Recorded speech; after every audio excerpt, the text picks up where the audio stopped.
Bumibip bip bip bip bip bip bip bip bip bip na ba? Ang lahat Martian Enrico Pañero Bip bip bip bip bip bip bip bip bip bip bip bip bip bip bip bip bip. Titilaok! Titilaok! Bip bip bip bip bip. Ito na ang 101.1 Yes FM Balitang Oy, good news naman tayo ha. Sa wakas, thank you! Good news naman tayo Good news naman tayo mga yes friend. Dahil alam nyo ba no, nasa dami-dami ng mga pulo sa buong mundo ha, pati na rin sa Pilipinas. And number 1 ang Palawan mga yes friend.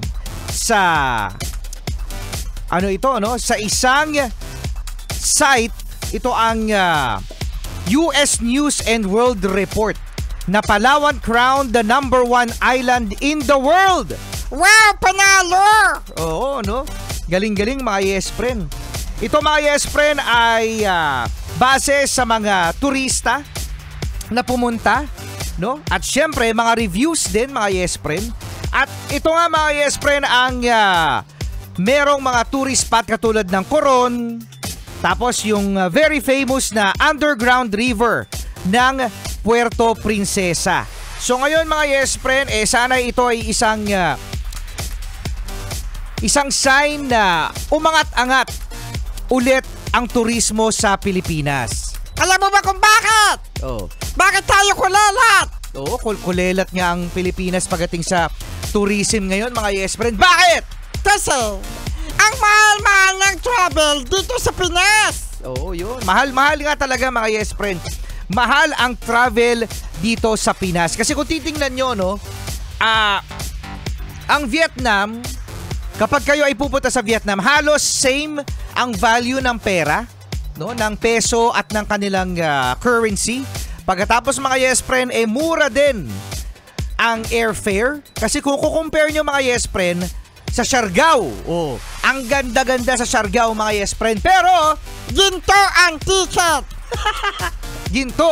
Ginto talaga, tama yan Martian, ginto ang ticket, no? Pagkatapos mga yes friend, no, may mga chance din na kapag pipili yung mga yes friend natin, yung mga Gen Z sobrang mag-travel ngayon, ano?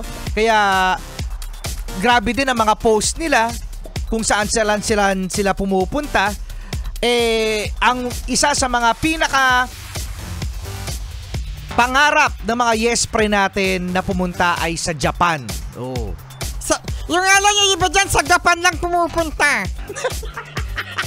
Saan yung Japan? Nueva Ecija. Nueva Ecija. So Nueva Ecija pala yung Japan, ano? Oo, yan yung mga yes friend natin at talagang pinag-iipunan.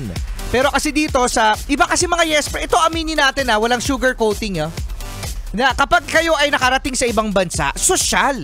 'Di ba? Yung para bang saan pupunta yung yung kaibigan mo? Sa Thailand. Uy, sa Thailand. Saan sa Thailand? Sa Bangkok. 'Di ba sosyal?